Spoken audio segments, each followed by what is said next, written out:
It's an amazing thing when they really think you mean it. But we do. We have the greatest military, the strongest military, stronger than any. Nobody's even close. We have the best weapons in the world, but we don't want to use them. If you threaten America or our partners, however, then you'll be faced with overwhelming strength and devastating force. We have things that you don't even know about, you don't hear about, and if you did, you'd say, wow. In recent weeks, following repeated attacks on American ships and freedom of navigation in the Red Sea, the United States military launched more than 1,100 strikes on the Houthis in Yemen. As a result, the Houthis agreed to stop. They said, we don't want this anymore. It's the first time you've heard that from them, too. They're tough, they're fighters. But just days ago, we were asked to cease targeting commercial. They were not going to be targeting commercial ships in any way, shape, or form, or anything American. And they were very happy that we stopped. But we had 52 days of thunder and lightning like they've never seen before. This was a swift, ferocious, decisive, and extremely successful use of military force. Not that we wanted to do it, but they were shooting down ships. They were shooting at you. They were shooting at Saudi Arabia. We don't want them shooting at Saudi Arabia, if that's okay. So we hit them hard. We got what we came for, and then we got out.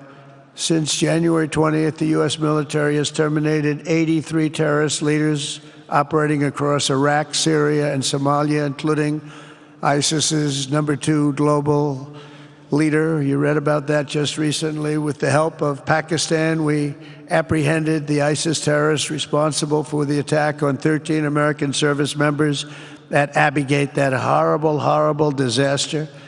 During this Afghanistan withdrawal, you know, that's another thing that we don't even think about so much anymore. 13 died, but 42 were horribly wounded. But hundreds of people died overall, because I count the people on the other side. Hundreds of people just grossly incompetent. It's probably why Putin decided to go into Ukraine, something he never would have done if I were president. But we wouldn't have had the problems of October 7th if I were president. We wouldn't have had Ukraine, Russia if I were president.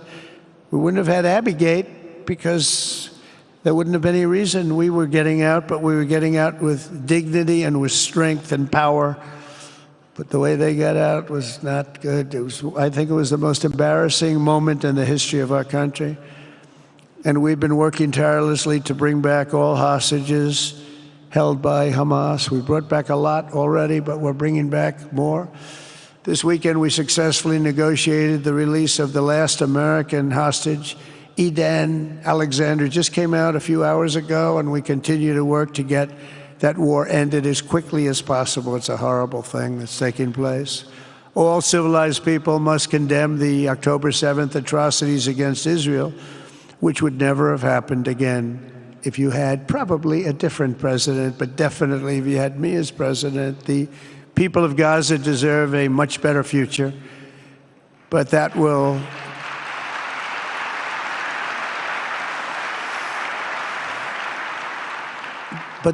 or can not occur as long as their leaders choose to kidnap, torture, and target innocent men, women, and children for political ends. The way those people are treated in Gaza, there's not a place in the world where people are treated so badly. It's horrible.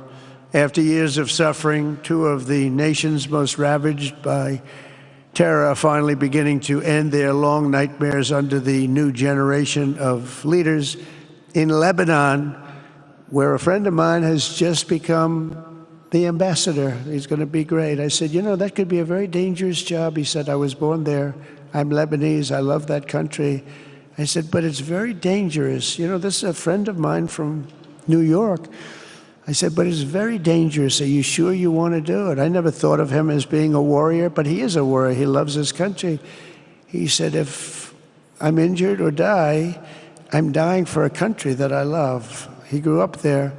It's horrible what's happened in Lebanon, but you have a great ambassador, I can tell you that. In Lebanon, which has been endlessly victimized by Hezbollah and their sponsor, Iran, A new president and prime minister have brought the first real chance in decades for a more productive partnership with the United States, and we're going to work with their new ambassador and everybody else, Marco, and we're going to see if we can really help them out and let them get over that very high grid that they're going to have to get over. My administration stands ready to help Lebanon create a future of economic development and peace with its neighbors. They have tremendous people in Lebanon. Doctors, lawyers, great professional people. I hear it so many times. Likewise, in Syria, which has seen so much misery and death, there is a new government that will hopefully succeed in stabilizing the country and keeping peace. That's what we want to see in Syria. They've had their share of travesty, war, killing, many years. That's why my administration has already taken the first steps toward restoring normal relations between the United States and Syria for the first time in more than a decade. And I'm very pleased to announce that Secretary Marco Rubio will be meeting with the new Syrian foreign minister in Turkey later this week. And very importantly, after discussing the situation in Syria with the Crown Prince, your Crown Prince,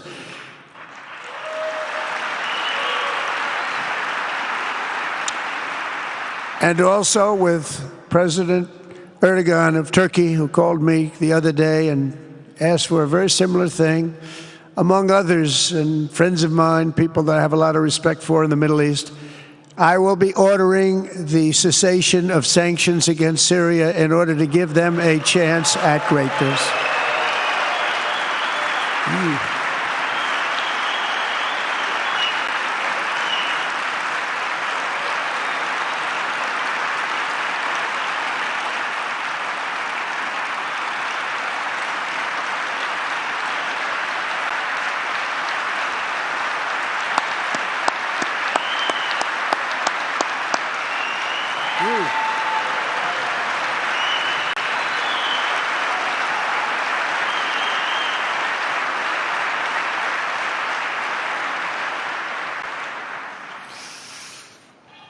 Oh, what I do for the Crown Prince.